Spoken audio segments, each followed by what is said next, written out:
से 2022-23 का डेटा हमारे पास आया है। 3500 करोड़ रुपए बैंकों ने चार्ज किया है आम आदमी से, 100-100, 200-200, 500-500 करके। नमस्कार दोस्तों, सच्चाई स्वरूप गुरु चैनल में आपका स्वागत है। जी, आज का टॉपिक है भारतीय लुटेरा बैंकिंग सिस्टम। जी, आपको आश्चर्य होगा, लेकिन आश्चर्य करने की जरूरत नहीं है। यहाँ अलग फ्रॉड चल रहा है, ये फ्रॉड का सिस्टम ही अलग है भाई। भारत में बैंकिंग सिस्टम देखिए किस तरीके से आम आदमी को लूट रहा है। हम यहाँ बात कर रहे हैं कि 2047 तक विकसित राष्ट्र बनेंगे। भैया, आपके जेब में पैसा होगा तब तो विकसित राष्ट्र बनेंगे। जेब खाली रहेगा तो कहाँ से विकसित राष्ट्र बनेंगे। ये देखिए, मिनिमम बैलेंस पेनाल्टी, जी, न्यूनतम राशि एक फिक्स अमाउंट नहीं रखने की वजह से जो हर बैंक करीब करीब 100 से लेके 600 रुपए तक चार्ज कर रहा है, उसके वजह से 2022-23 का डेटा हमारे पास आया है। 3500 करोड़ रुपए बैंकों ने चार्ज किया है आम आदमी से, 100-100, 200-200, 500-500 करके।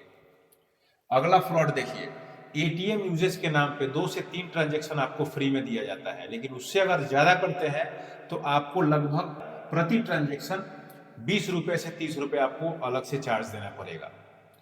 इनएक्टिविटी चार्ज, अगर आप साल भर में या 6 महीना एक स्पेसिफिक टाइम पीरियड में अगर आप बैंक में यूज नहीं करते हैं, पैसा निकालते और डालते नहीं है, आपको 100 से 200 रुपए पर ईयर सालाना ये भी एक चार्ज किया जाएगा।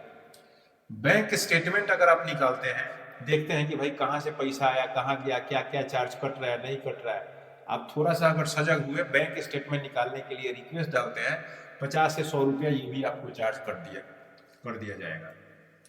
SMS अलर्ट, आप चाहते हैं कि भाई कुछ भी हमारा कटे, उसका एक मोबाइल पे मैसेज आ जाए, पता तो चले भाई बैंक वाला कुछ काट रहा है, कहाँ से फ्रॉड हो रहा है, कुछ हो रहा है, आप आए दिन देख रहे हैं फ्रॉड कितना चल रहा है। अगर SMS अलर्ट ऑप्ट करते हैं, SMS ऑप्ट भी नहीं करना, वो जबरदस्ती है।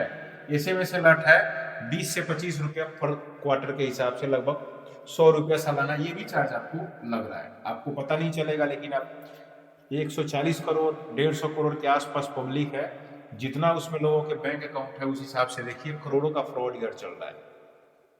ऑनलाइन पेमेंट अगर आप करते हैं, NEFT, RTGS, उसका भी चार्ज आपको पे करना पड़ेगा। इन सारा सिस्टम के बाद अगर कुछ पैसा आपको जरूरत पड़ती है, कुछ पैसे की, बैंक आपको लोन देगा, खूब बढ़िया, बिल्कुल मीठी मीठी बातें करके लोन देगा। लोन जैसे आप ऑप्ट करेंगे कि हाँ हमारे को लोन दे दो, साथ में 1 से 3% प्रोसेसिंग शुल्क चार्ज ऐड कर देगा इंटरेस्ट के अलावा। ठीक है भाई, आप ले लिए अपनी जरूरत के हिसाब से।